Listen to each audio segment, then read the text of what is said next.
I don't have any research funding to do quantitative surveys, so you don't have to believe me. But after years of immersing myself nose deep in those brain-rotting internet images and noises, I reached a fairly confident conclusion that American conservative voters no longer care about the economy. What is the most salient societal conflict in the present-day America based on the distribution of internet traffic? I believe it's a conflict between men who can't handle being single and women who won't put up with shitty partners. And both sides dominate a huge chunk of social media. Their conflict totally overshadows the traditional economic camps. All those policy debates like DEI, like birth rates, like religious education, all sorts boil down to that simple conflict. You can clearly see it from these graphs. The partisan gap between young men and young women almost doubled in the last 25 years. And the same is happening in other rich countries too. South Korea, Germany, the UK, women become more liberal to protect their freedom from bad marriages. Men become more conservative to counter that freedom. This is not economic voting, guys.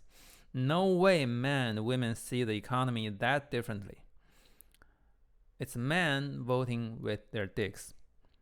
Some studies also find that parents of sons are more conservative than parents of daughters. Again, it's not economic voting.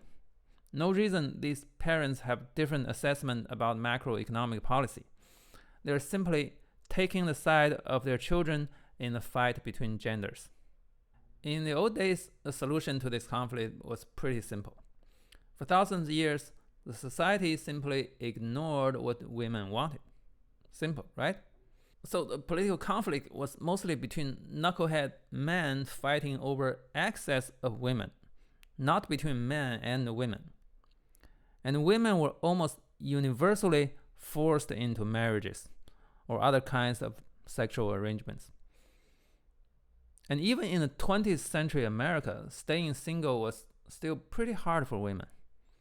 Single women couldn't even get a mortgage until 1974, for God's sake. That started to change only very, very recently.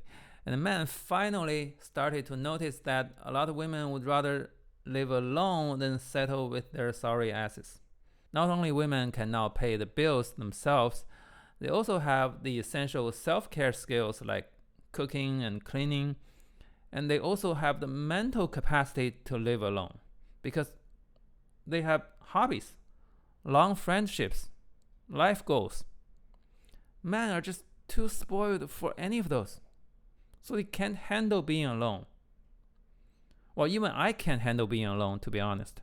My solution is just, try to be a good partner so my wife doesn't get tired of me. I think that's probably the best and easiest solution. But guess what? A lot of men just reject that solution outright. As Andrew Tate famously said, if you make your wife happy, you're gay. It's not a fringe idea, okay? Given the mind-boggling internet traffic of red pill content, I'd say a majority of straight men probably subscribe to that anti-good husband mindset. So what do?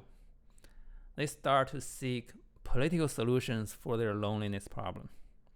Specifically, they want policies that restrict women's career potential, like abortion bans, child marriage, religion in public schools, workplace discriminations, tolerance of sexual harassment, the whole package.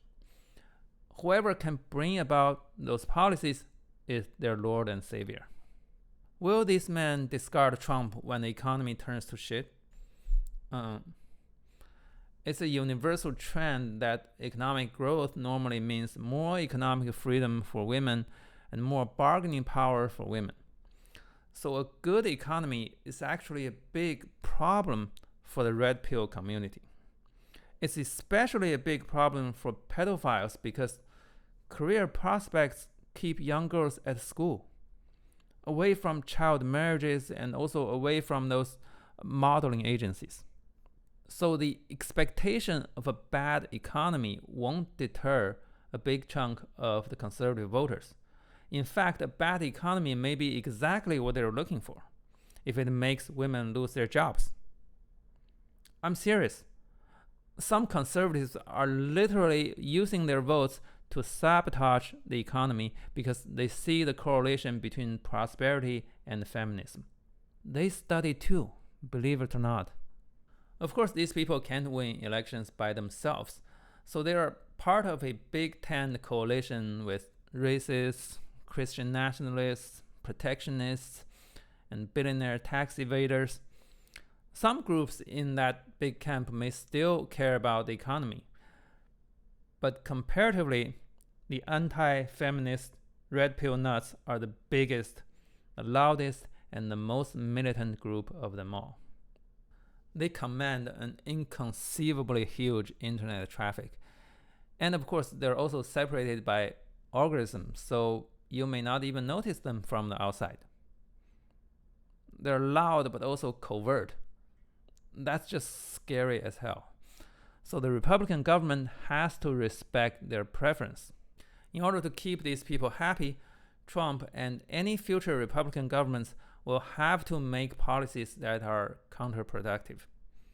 They have to do things that hurt the job market because that's the only way to keep women insecure. So if you're still waiting for Trump to make some sensible economic policy, well, don't hold your breath.